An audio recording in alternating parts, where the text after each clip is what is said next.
ঘুরে দেখা শ্রীরামপুর বলে একটি সেগমেন্ট আমি আগেও এনেছিলাম, যেখানে আপনাদেরকে আমি শুনিয়েছি রাধাবল্লভপুর মন্দির এবং মাহেশের জগন্নাথ মন্দিরের ব্যাপারে স্থাপত্য বিষয়ে কিছু।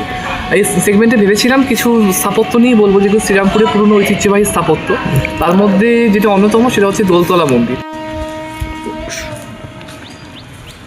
সেটি আনুমানিক 1533 খ্রিস্টাব্দে স্থাপত্য হয় বলে জানা যায়। দ্বিতীয় প্রস্তর স্থাপন করেন হচ্ছে আমাদের কাশীশ্বর পণ্ডিত, যিনি ছিলেন চৈতন্য মহাপ্রভুরই সঙ্গে যিনি দীক্ষা দিয়েছিলেন ঈশ্বরগুপ্ত বলে, ঈশ্বরপুরী। তো ঈশ্বরপুরীর শিষ্য ছিলেন হচ্ছে চৈতন্য মহাপ্রভু এবং কাশীশ্বর পণ্ডিত। তিনি ভক্তি আন্দোলন করে চলেছিলেন, শ্রীকৃষ্ণের মাহাত্ম্য প্রচার করে চলেছিলেন। কিন্তু শেষ পর্যায়ে যখন চৈতন্য মহাপ্রভুর জীবনের শেষের দিক, এখান থেকে তিনি বলেন যে এখানে একটা মন্দির স্থাপন করার জন্য। তো সেই মন্দির স্থাপন করার কথা বলে তিনি এই মন্দিরটা স্থাপন করা শুরু হয় আনুমানিক 1533 খ্রিস্টাব্দে।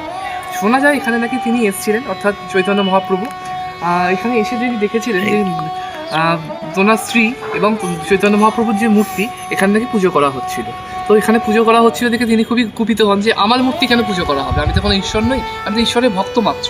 তো সেই কথা ভেবে উনি বলেন যে এই মূর্তি জলে দিয়ে চলে আসার জন্য। ফলে এই মন্দিরে যিনি ওনার স্ত্রীর যে মূর্তিটি রয়েছে বিষ্ণুপ্রিয়া দেবী, সেই মূর্তিটি কিন্তু অনেক পুরনো, কিন্তু ওনার যে চৈতন্য মহাপ্রভুর যে মূর্তিটি সেটা অনেক মানে তুলনামূলকভাবে একটু নতুন। তার কারণ সেদিকে চলে আসা হয় এবং সে পর আবার সেই মূর্তিটি আবার পুনঃস্থাপন করা হয়। যখন চৈতন্য মহাপ্রভু দেহাবসান করে গেছে, তারপর এটা পুনরায় আবার নতুন করে স্থাপত্য করা হয়। কাশীশ্বর পণ্ডিত শেষ জীবনে সন্ন্যাস গ্রহণ করেছেন জানা গেলেও তার বংশের উত্তরসূরিরা আজও এই মন্দিরটি রক্ষণাবেক্ষণ করে চলেছে। হ্যাঁ, শ্রীরামপুরের মাহেশের জগন্নাথ মন্দির সহ বল্লভপুর মন্দির যেমন কিছু ত্রাণ পায় সরকার থেকে তরফ থেকে, সেটাকে মানে পুরনো স্থাপত্য হিসেবে যেগুলো রক্ষণাবেক্ষণের জন্য অর্থ সাহায্য করা হয়, কিন্তু এই মন্দির শুনছিলাম যেটা একদমই সেভাবে পাচ্ছে না বলে। তো তোমরা যদি আরও যারা জব করতে চাও বা তোমরা যদি খুব দেখতে আসতে চাও এরকম একটা পুরনো ঐতিহ্যবাহী মন্দির, তাহলে তোমরা অবশ্যই এখানে আসো। তাই তোমাদের সোর্স অনুযায়ী এই মন্দিরটা কিছু হাইক পায় এবং হাইক পেলে পরে কিন্তু এটা মন্দির চালাতে গেলে যে অর্থ সাহায্য দরকার হয় সেটা তারা পেতে সাহায্য করবে।